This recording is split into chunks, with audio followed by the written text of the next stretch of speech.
What's up? How you doing? Good. All good. Keep still trying to learn how to build a mobile app. It was pretty fun. But yeah, it's all good. No complaints on my side. How's it going to Stammer? Good. Yeah, same. Just growing and scaling, and I think I definitely understand why people want and or need funding at some point. If you get to a level of growth where your bootstrapping is not able to like basically keep up with demand, and we've actually experienced this in the past in the e-com space when a product is selling like hotcakes, but we literally need to like we can't manufacturing can't keep up with the demand at the scale that we're at because everything's like net 30 or beyond, which then we can't get the money to then pay for the funds, and then on top, so it's like it's that juggling act. But now instead of it being a product in a warehouse, it's a software platform with edge cases, user issues, and requests, new features. Um, like the bigger the platform, the more the users, like the more investment. And it saying that out loud now sounds like, oh, people are going to listen to it like, oh yeah, no shit, idiot. Like, what did you expect? Uh, but that's why we're doing this in public. It's because Yeah, we're we're learning lessons the hard way we're learning. in We're some learning as instances. we're going. Yeah. All right. Do you find like what do you need the funding for? Is it basically dev team to push features? Yeah, so like the bigger and the more features the platform has, and the larger the complexity of the platform, um, there are more areas where it can be improved inherently from a user experience or interface, whatever it may be, and maintenance versus new features and expansion. Um, is kind of like the two levers that if you don't have unlimited funding, you can only kind of do one or the other. Yeah.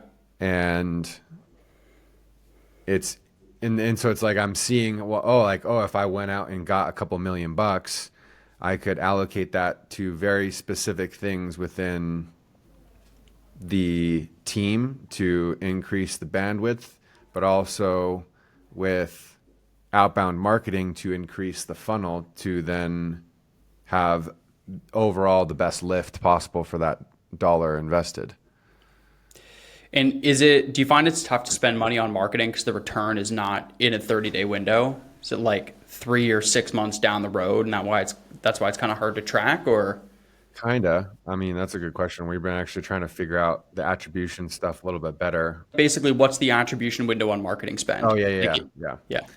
Yeah. With ours, it's at minimum typically 14 days because of the 14-day free trial. Right. But with yeah, I mean, yeah. So I mean, basically 14 days.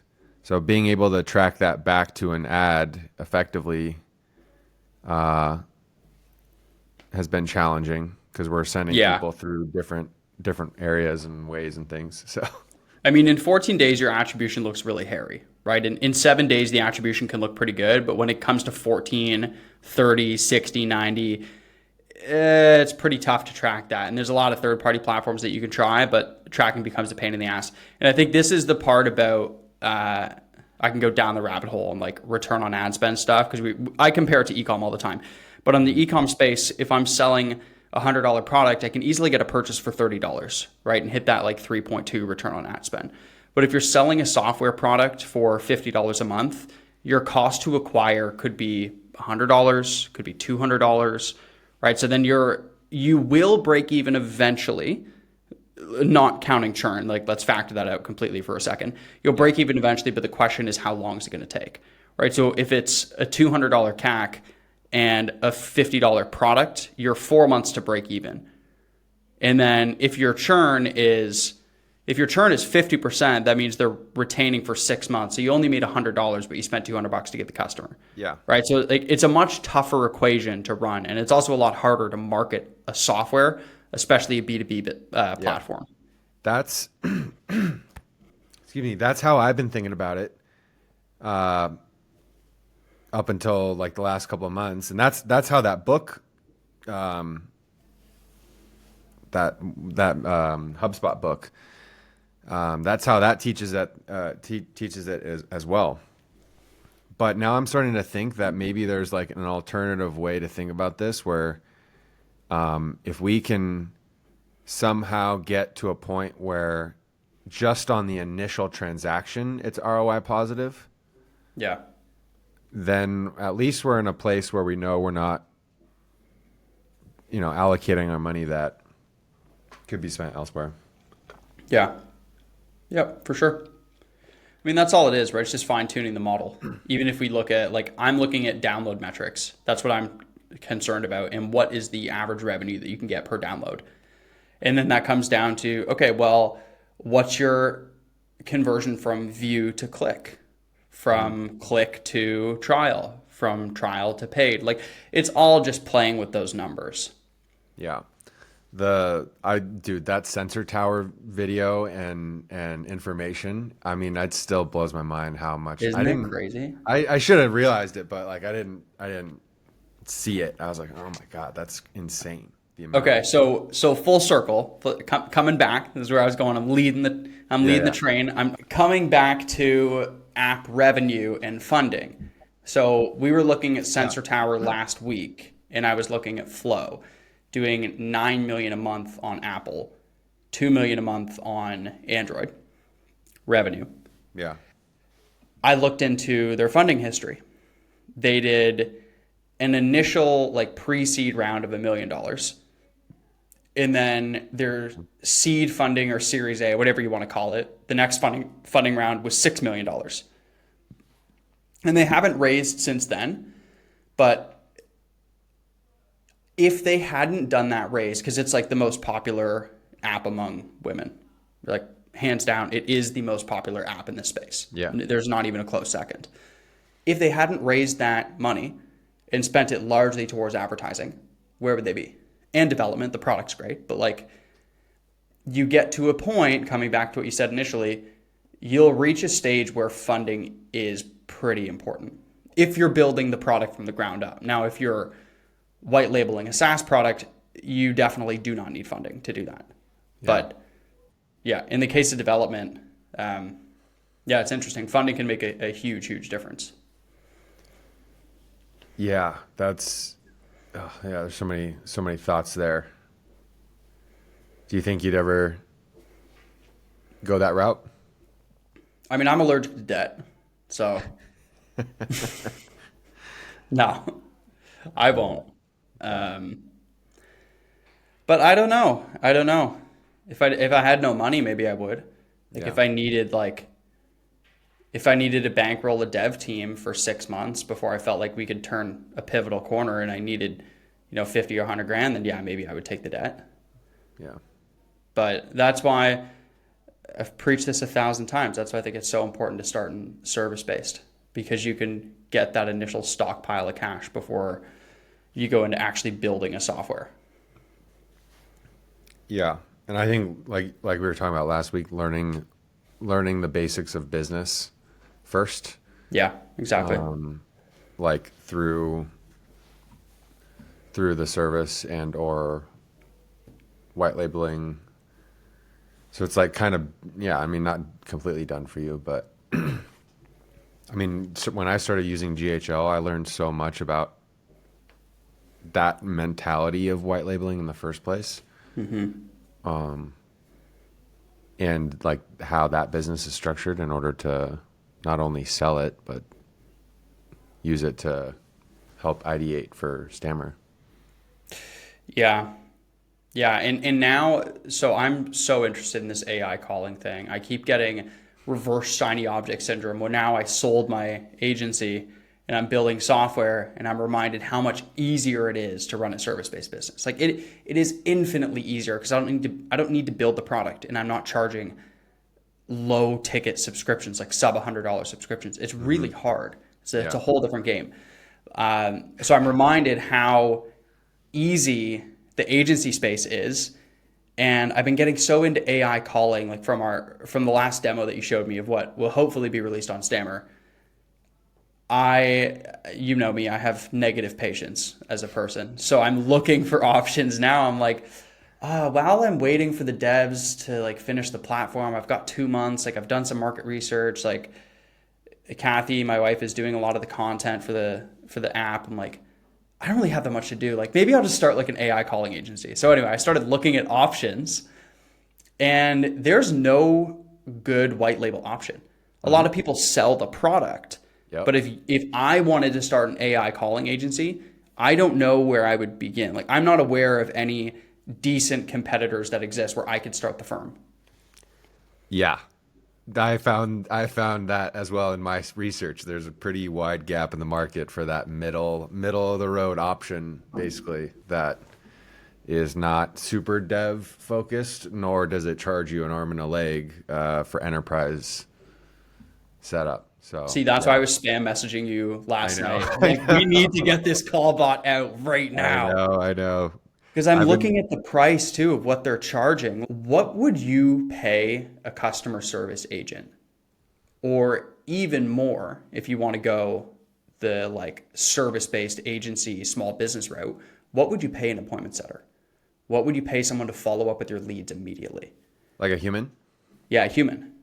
Like not only would you pay a customer service rep Yeah. hourly plus all their whatever if they're a W2 employee, if they are setting an appointment for you, you might pay them a commission. Oh, for sure. Yeah, I think the comparisons that people are realistically going to do in their mind. I've been working on this all day for the past like 4 weeks. Uh, I'm s- I'm like addicted to it. It's going to be amazing. But it's it's to your point. Like we got to kind of oh gosh, I'm getting lost in the sauce here. Let me pull up some of these ideas so I just know what I'm talking about here.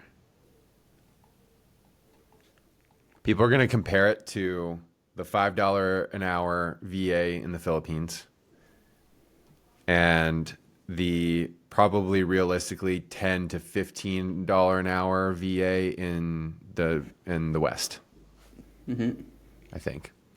And then the comparisons then come down to the quality and the reliability and the quickness, speed to lead, all these different things, which we know AI is essentially going to be unbeatable Yeah. on.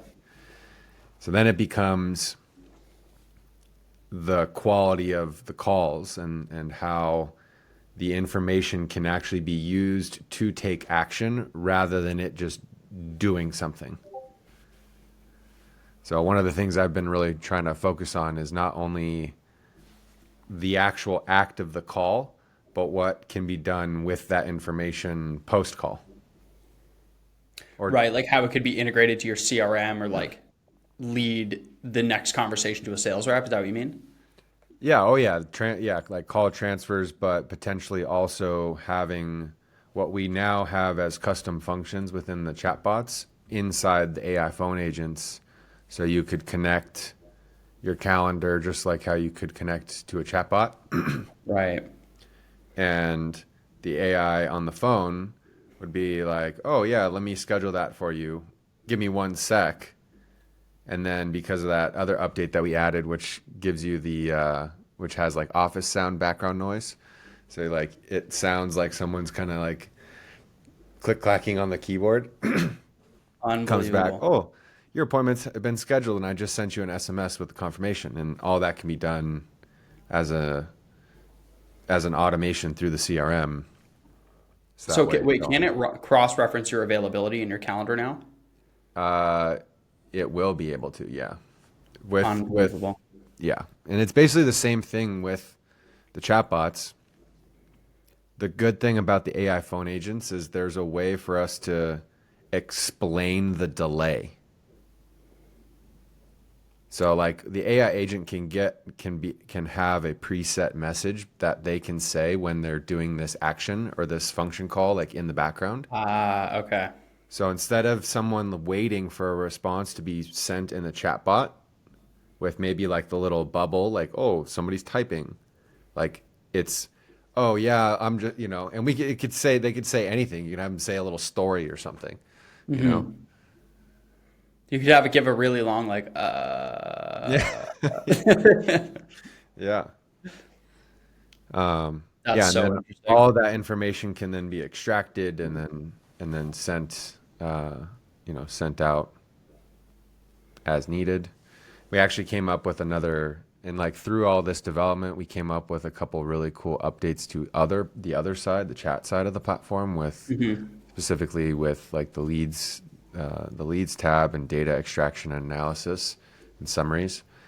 So it's very exciting to see kind of how this is going to progress over the next few Yeah, it's months. advancing really quickly. Mhm. But I think this will be the next white label opportunity. Phones, AI phones. Oh Yeah, yeah, the iPhone yeah, to white label a call agent. Absolutely. yeah. And it's the same story as what we've been saying with chat widgets. Business owners don't want to have to worry about it and do it, manage it. Just want it to Hmm. work. Yep. Maybe check in on it and see how it's going, but Hmm. other than that, they just want it to work. Well, I think the same thing would work with the phone number. A lot of businesses won't necessarily need the dashboard. They'll just need a point person to speak to at your company. Where like the dashboard would be reports that you would probably get by default anyways, like call logs, amount of minutes, location of the call, like Yeah. the phone numbers that actually came in. But correct me if I'm wrong. I don't know if the need for the dashboard is as important as it would be for a chatbot that you would have to update. In my opinion, it's almost like this sign of social proof that you're a Okay. legitimate entity. To have the dashboard. Correct. Got it.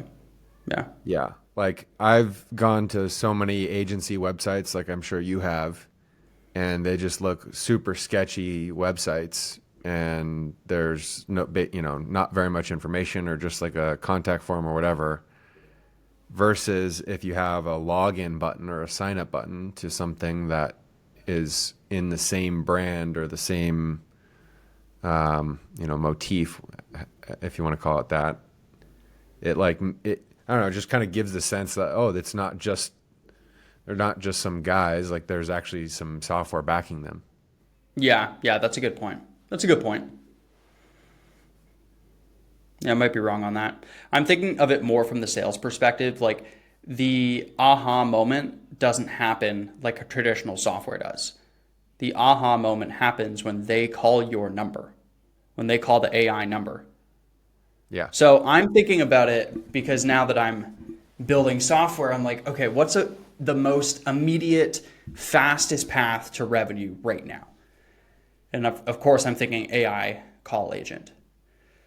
And my marketing strategy would be charge somebody probably double or triple like charge a business double or triple what you are paying per minute. Mm-hmm. And I would probably just cold call a bunch of businesses and tell them, look, here's what we've done. It's this really amazing software and you can demo it yourself. All you have to do is call me back and you're going to speak to our AI bot. You'll speak to our AI agent. You can see how good it is. And if you like it, you can schedule a call with the AI agent that you're speaking to. And Mm-hmm. it'll be on my calendar. And then I can get on the phone next time and I'll show you a demo of the platform. Because the aha moment happens inside of a couple minutes. You Yeah. call them, you tell them what you're doing, you give them like the initial sizzle, like that quick pitch, where as soon as you feel like their curiosity has been sparked, you say, look, all you have to do is call me back. Call me back at this number. You're going to chat with the AI agent. And if you like what they say, if you like the conversation, try them, test them, ask different questions. You can schedule a call with them right then and there, and it will send you a calendar invite. And then I'll be on the next call. I'll show you the back end of the platform and how we do it and exactly how we'd set it up for you. Like, just think about that sales pitch. It would just be so easy. Yeah. I mean, that's And you set it up and then it's done. That's the craziest part. That's the best part about white label. You yeah. like it's set up. There's no like rebuild the ads, make another email, like update the landing page, change the CRO test, like crazy reporting. It's like it's billed per minute. It's very straightforward and honest. They know exactly what they're getting and they can see the immediate value because they're going to save it in employee costs on their business, or they're going to have a better follow up on their leads, or they won't pay commission on their appointment setters. Like there's a million use cases. I just think the sale is so easy. Yeah. Yeah. Well, I'll show you some things after this call, and we'll talk. We can talk more about that. As soon as it's launched, I swear I'm going to start a stammer agency and just use this calling feature and use that exact sales tactic I talked about for the Yeah. sole purpose of it being a case study. I think, and I think when that happens, chatbots will also be there, but it'll be more of like a, oh yeah, now you get these too. Like Yeah. these are thrown in as part of the deal. So Well, that's that's kind of I mean, we've talked about this at length before. The hard part about selling GHL is there's so much to sell. There's so much that it does. And I think this would be the same thing. You need to sell the one main feature that's going to get people most excited yeah. and say, we also have all these other features built in and we'll set it up for you with whatever, with the whole package, you get these as well. Yeah, which is interesting because we're scaling faster than we've ever been before, essentially, over the last couple months since the main change, since our that main update and change that we did by doing the 14-day credit card trial. Yeah. And the market is now accelerating faster because we allow more people to use the platform. So like we're seeing so much more usage, so much more activity, and so many more people connecting their Stripe accounts and like getting that first dollar earned than before. So like even though we're talking about the calling features, I think the chat features it's still so early even on that front. So then when you combine them together as like both, I think it's the best offer that you could have. Yeah, I completely agree with you. I mean, the chat feature is obviously super important. I think I'm excited by the call feature because I like calling. I'm the kind of guy that like, I don't order Uber Eats or like whatever, Bolt Food. Like I call the restaurant and place the order to pick it up. Like I'm old school like that. Like I will call the business. I don't look for shit online. Would So that's why you it's exciting for me. I do think you look most people, the messaging is more practical. Yeah. Do you look at the Uber Eats menu and then call? No. Sometimes I don't even look at the menu. I just call. Like if it's an What do you Asian have? restaurant, like if it's a Thai restaurant, they for sure have pad Thai. They definitely have yaki udon. Like I know what they're gonna have. Um, but yeah, I don't know. I'm old school like that, so I'm excited by calling. That's funny. Well, But I now think for most people, the chat makes a lot more sense. yeah. Be funny when you can just be like, "Hey, order me some pad thai," and then you hear a AI phone call the place for you, and then it does Yeah, the same thing. That'd be crazy. yeah, that'd be cool. Yeah, that'll be part of the AI phone stuff. Like I was working on one yesterday where it's for meeting confirmation calls because I got one from like a doctor's office, like, oh, you have an appointment Mhm. reminder, blah blah blah, and it was that same old school non AI voice, robot. It was just that robot voice, and I was like, oh, this could be just done so much better. Yeah. Um, I yeah. I think it will be. It will kind of be. I can't remember if I was talking to you about this. It will kind of be like special effects, where when people watch Jaws in like the 90s or 80s, I don't even know when it was released. It was the craziest, most surreal, like most realistic looking thing ever. I think that over time, people will become more attuned to what is an AI voice or an AI response or AI behavior versus what's just a normal person. And as the AIs get more and more advanced, it will eventually become indistinguishable from speaking with a human. Yeah, yeah, and I think it's at a rate where it's going to be improving in the macro on a daily level to where, I mean, some of these voices right now are pretty incredible. I was doing the Hey Gen video AI avatar Yeah. generation thing, and I made one with their V3 model.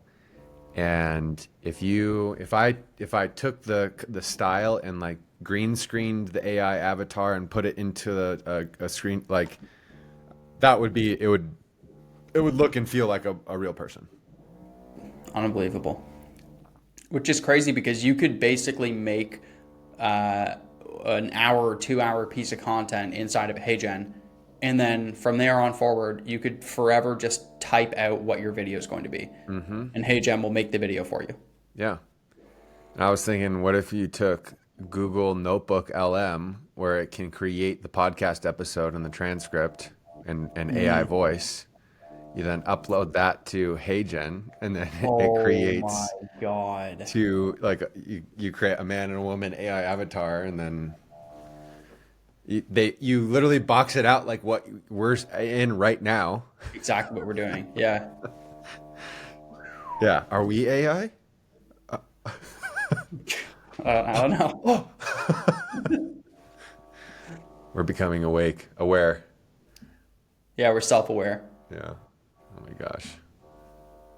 That's trippy. That's going to be scary though. What's crazy is you can make AI do things for other people that haven't happened. Like you could clone Donald Trump's voice and face and make him say something that he hasn't said and spread it all over social media. I've seen a few videos like that, like especially these. There was a thing where these scammy meme coins would make these deep fakes of Elon Musk promoting the Yeah. meme coin. I don't know if you saw those. Yeah, I saw a couple of those. Yeah. Yeah, that I saw one somebody use MKBHD his voice for like some like phone case ad or something. Sure. Yeah, yeah. Yeah, I mean it's pretty ruthless out there, and I think until there's some sort of regulation on it, as I hate to say that because I don't want that to happen. Like I don't want regulation to happen on it, but No, there of has to course be not. some. But it's a matter of time until it's regulated. Yeah. My brother, who's a tech founder, he always says we're in the wild west of technology right now. Hmm. Like people don't realize how much you are getting away with now. That in a couple of years, there's just no chance you'll get away with it. There will be laws against it, or it'll be regulated. Like there's a lot of bullshit that you can do now. You can straight up lie in a lot of areas, and I don't know if that will be possible in the future. Yeah. Or it'll be indistinguishable and we'll literally never know. And whoever controls the technology Yeah, controls the medium and the message. it's gonna be a that's tough because yeah, exactly. It's the algorithm and how that's gonna be influenced by the money and the ads that are paying that platform to then support it for revenue. Yeah. Like I was seeing some stats that there was over $1 billion spent per day in ads leading up to the election. Yeah. Yeah. Like, If I and was still running ads right now, I'd be telling clients, your results are going to look a little shaky because CPMs people. might go up this Yeah. week. Yeah. Yeah. Yeah. Exactly. Yeah. Yeah, I don't know. I think there also has to be consequences for those things, which hopefully will lead it to not happen as much. But yeah, it's going to be hard to tell because it's going to be indistinguishable essentially. Yeah. Yeah. Anyway, enough about the negative. Yeah. Let's pull it back to business. Let's pull it back to the positive. The positive is because it will be indistinguishable, it will be an extremely powerful tool for businesses to do real work, right? To improve their customer service, to improve their customer feedback, Hmm. to follow up with leads more diligently. And these are all really important metrics that businesses are looking for now, and they just simply don't have a lot of options in terms of service providers. Or insights, and I think that's one of the things I'm seeing a lot more with customers and their feedback, and how to improve the platform for the future is provide more windows into what's happening. I think a lot of people thought AI would be the immediate takeover and just, oh, I'm now hands off.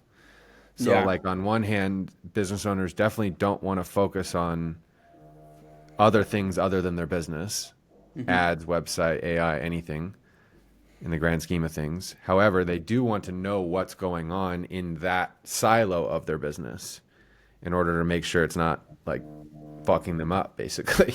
Yeah. So, in order to like have that through line, it needs to be like simple and straightforward and provide value quickly without being too complicated. And I think like if you can solve those few things for a business, and I think you did this early on. I learned this from you, where you would do the like weekly Loom recordings of the ad manager, and you would just go through it and be like, this is what happened this week. Here's and it would be kind of more of like a free flowing kind of thing with some stats. Yeah. And it's just like giving people insights. What are they going to do with that information? Nothing, but it gives people that confidence that you're on top of it and you're not just like ghosting them, basically. Yeah. Yeah. For sure. Yeah. And I think that's a good lesson for anybody running a service based business, which is transparency on the back end. Hmm. And sometimes, especially if you get a lot of clients, it's not always practical to have regular weekly calls that are half hour, an hour long, or like the client has infinite access to you. Sometimes it's easier for you to make a 5 minute Loom video explaining what's happening on the back end preemptively before they have questions and then Yeah. fire it off to them. Yeah. That's what I did. Like if you guys saw my Loom account, you would be honestly, you'd be fucking amazed. Like I've made over 4,000 Loom videos Damn. for clients, for internal documentation, like all of the SOPs that we have internally where an employee asks me what to do or how do I do this thing? Rather than saying, oh yeah, let's hop on like a Slack huddle and I'll show you. I make a Loom video and I send it to them. That anyway, that's side part. For customers, make a Loom video and show it to them preemptively. Show them the results. Like, hey John, here's what happened this week. Here's a breakdown of the platform. Let me know if you want to schedule a call and we'll go over it more. That's it. Easy money. Helps Easy them. money. Yeah, helps keep that calendar clear, but and keeps clients happy. It's a win-win. Yep, exactly. Do you have any like ideas or strategies of how like that could be influenced or done within a SaaS platform? Uh, what do you mean? Like, so we recently added some summary analytics and options where you can get notified daily, weekly, monthly when certain things happen in your white label version of the platform. So it helps give you more insights without having you to do work. And that's that kind of that tandem of simple but value. Is this for me as the white label service provider or for the customer of my platform? Both. We made options for both. Well, it sounds like you already did it then, right? Like those analytics could just be shared with the customer and you don't have to do it. Like it saves you time. Yeah, which is like our version of the Loom video, I guess. But I was curious if you had any other ideas of like what that might look like, maybe in your scenario too. Like, Okay, yeah. So I got to the point where we had too many team members and customers to make individual Loom videos for everybody every week, right? So what we did is when a customer came on, they would get one a week for the first month, and then the next month they'd get one, and the next month they'd get one, and then we would just stop doing them, and we replaced it with the reporting software. So a Loom video is a good way to get that rapport up and get people to recognize your face and your voice. But then we started using I've used so many of them. I think the latest one is Agency Analytics, and before that it was Databox, and before that it was Whatagraph, and Okay. before that it was Reporting Ninja. We've tried them all, I was but gonna say that was gonna. I didn't want to say it, but yeah, that was gonna be the one I was gonna mention. Yeah, Agency Analytics. yeah, because Yeah. we both tried that. We both tried DataBox. I'm now using Matomo. I went from Agency Analytics to Matomo, which is arguably worse. Yeah, honestly, it doesn't even matter what you choose. Just choose one and stick to it. Something, yeah. Agency Analytics is the best priced. I'll say that. Unless you know Matomo, I don't know the one. I don't know. Yeah, I'll have to look into it. Anyway, whatever. But do you have reporting built in? Yeah, yeah, and that's something that we're working on further, like how to distill the information that comes from different channels and then put it into some place that's actually usable. And from my point of view and a lot of other people on the team, if it's not in something that looks and feels like a Google Sheet, if not a Google Sheet, it's almost unusable. Yeah. Like we need to be able to have that kind of high level overview of the data and see things at a high level, but also be able to then quickly zoom in and look at one user or one account and see all of the available stats that are associated with that person. So that way we can use that information to do whatever or compare as needed.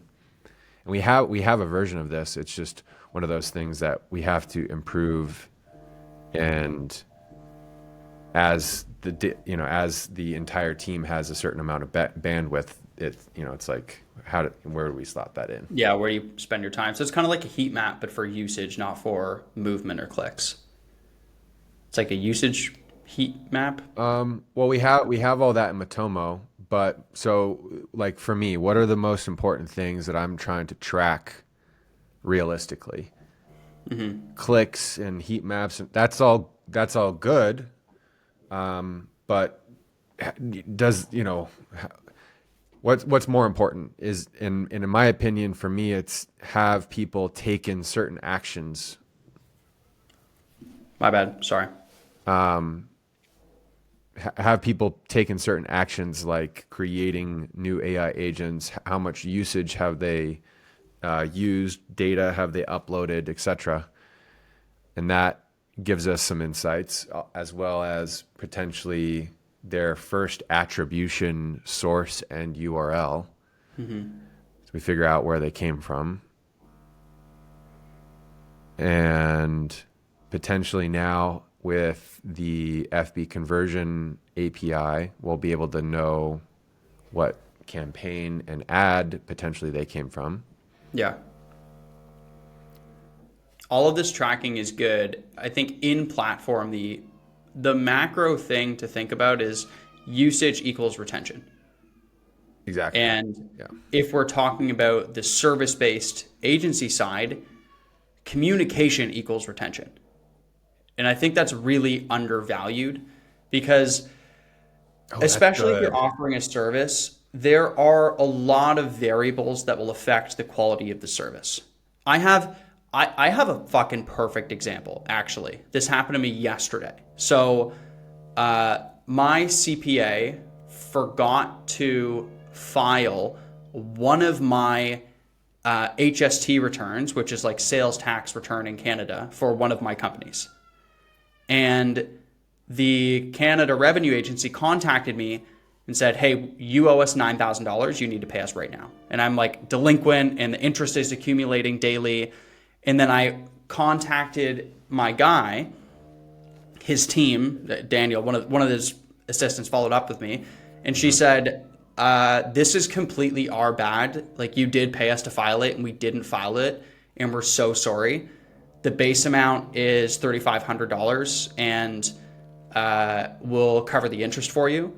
But if this was anybody else, like this is a huge fuck up, right? If this was anybody else, any other firm, I would have completely dropped it, found somebody else immediately, and probably not had very nice things to say. But I have had a great relationship with him personally just because when we chat on the phone, like whatever, we just talk about bullshit. We talk about kids. We Good talk about whatever. communication. Yeah. Good communication. That's exactly it. He has great communication with me, and because of that, I've retained with him for so long, even though the service hasn't really measured up, especially yesterday. Great example. And I can think about the situation for me and some customers. Like if you have great rapport with your customers and you have a down week, it's normally something that you can explain, not in a sleazy way, but you can really talk your way out of it. You can say, look, I don't know, like we tried this, it didn't work, but here's what we're going to try next. And like, I know that we're down this week, but here's what we plan on doing to reconcile it. If you don't have that rapport, all they're going to see is the result and say, fuck this, I'm out, you lied, this is not what you sold me. Yeah. I think that works really well on when you're getting started and on the higher tier and at smaller scale. And Yeah. then as you start scaling up, it gets to a point where like you went from Loom to the analytics software, you have to have some kind of alternative way to reach people at scale. Yeah. And I think that's where doing things like this, social media, YouTube, weekly office hours calls, things like that. I think that's how you can, because I know a lot of people will still, maybe they won't show up to those calls, but they'll watch the recordings. Yeah. Yeah. I mean, there's a lot of ways to get this, like to build a relationship with somebody rather than it just being a one-on-one hour-long conversation. Like it could be doing one-to-many with customers I haven't quite mastered, so I probably wouldn't advise that. But even something as simple as making content about the topic that you're passionate about, if they watch it, they will recognize the work that you've put in. They'll recognize that you're an authority on the subject. Like even if it doesn't get a ton of views, just the fact that it's there and it's reference material for someone to see that you're legitimate, I think is pretty important. Having that date next to the video that That's shows it. that you were posting years, like, and you're Yep. consistent, like, yeah, makes a lot of sense. But yeah, if you're in service-based, communication equals retention. Yeah. I had a mentor tell me that in 2019, and there's no story here, but he was right. He was very, very right. And he ran banger a line. large service-based firm, and he was completely right. Makes a lot of sense. It's like doing sales calls standing up, right? People buy from happy people who have energy. That's a great one. Yeah.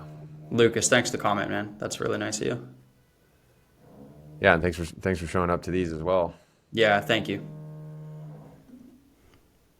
Hopefully, yeah, it looks like you got a little value, so hopefully that'll be good.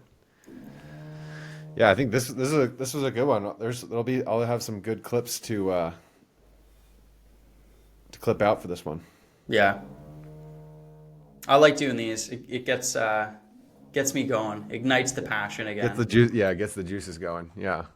So it just reminds me, I'm like, man, service based is so easy. Like it's not easy, but you still have to work on it, but it's not like software. It's not even close. Yep. It's also just a good way to bankroll it without without just having to shell out tens of thousands of dollars. Yeah, I feel that. Alrighty. Cool. Good stuff. Yeah, good chat. I'll hit you up in Slack for some other things as well. Yep. Sounds good. All right. Thanks everybody for joining and listening. Yep. Talk to you guys later. See ya.